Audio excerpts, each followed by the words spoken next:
बड़ी खबर आ रही है जम्मू कश्मीर से, पुलवामा इलाके से, जहां पर पेंगलन इलाके में आतंकियों से मुठभेड़ फिलहाल चल रही है और खुफिया जानकारी के बाद पूरे इलाके की घेराबंदी कर दी गई है। यह भी जानकारी मिल पा रही है कि मुठभेड़ में घिर चुके 2 आतंकी जैश-ए-मोहम्मद के ही बताया जा रहा है और यह शक भी जताया जा रहा है कि इनके संबंध 14 फरवरी के पुलवामा हमले को अंजाम देने वाले फिदायीन आतंकी आदिल अहमद डार से भी हो सकते हैं। लेकिन साथ ही साथ खबर यह भी आ रही है कि एनकाउंटर में 3 जवान भी जख्मी हुए हैं।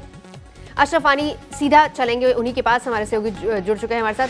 अशरफ, जानना ये चाहेंगे अभी फिलहाल की स्थिति क्या है, कितने आतंकी वहां पर हैं और क्या लग रहा है कितना वक्त लगेगा? और जिस तरीके से कहा जा रहा है कि 14 तारीख को हुए जो हमला हुआ था, आतंकी हमला, उससे तार जुड़ते नजर आ रहे हैं।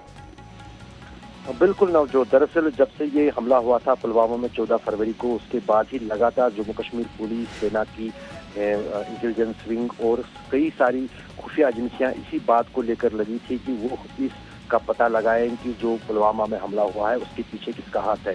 20 लोगों को अलग अलग जगहों से गिरफ्तार किया गया था, उनसे पूछताछ की गई थी और उसी बीच से खबर मिली थी पुलिस और सेना को कि पुलवामा के पिंगलन इलाके में जैश का वो मॉड्यूल छुपा है जिसने इस वारदात को अंजाम दिया है।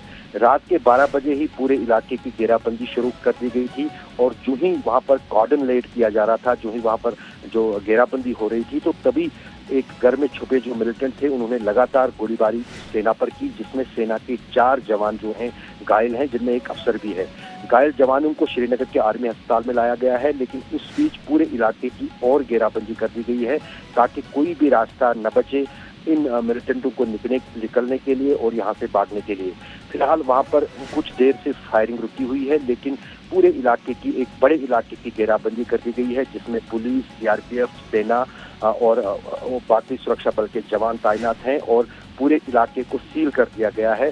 और अब पुलिस के सूत्रों का कहना है कि उन्होंने उस ठिकाने का पता लगाया है जहां पर ये जैश के 2 मिलिटेंट संदिग्ध बताया जा रहा है वो छुपे हुए हैं। फिलहाल मुठभेड़ चल रही है। एक मेजर रैंक के अधिकारी को भी गोली लगी और 3 और जवान, जैसे कि अशरफ आप भी बता रहे हैं कि वो भी जख्मी है।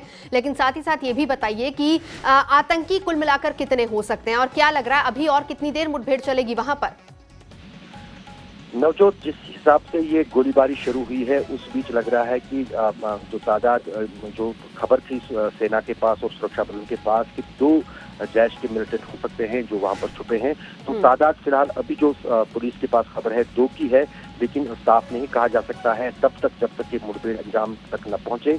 लेकिन यहाँ पर पूरे इलाके की, जैसे मैंने आपको कहा, घेराबंदी कर दी गई है और महत्वपूर्ण ये है कि जो घेरे में जैश के आतंकी छुपे हैं उनका शक सीधे, उनका हाथ जो देखा जा रहा है वो 14 फरवरी के हमले के साथ देखा जा रहा है। जी जी जी जी अशरफ, बड़ी खबर आप दे रहे हैं। पुलवामा में आतंकियों से जो एनकाउंटर फिलहाल चल रहा है, सीधे सीधे ये कहा जा रहा है कि जो 14 तारीख को हमला हुआ था उसी से कहीं ना कहीं इन आतंकियों के तार जुड़े हो सकते हैं।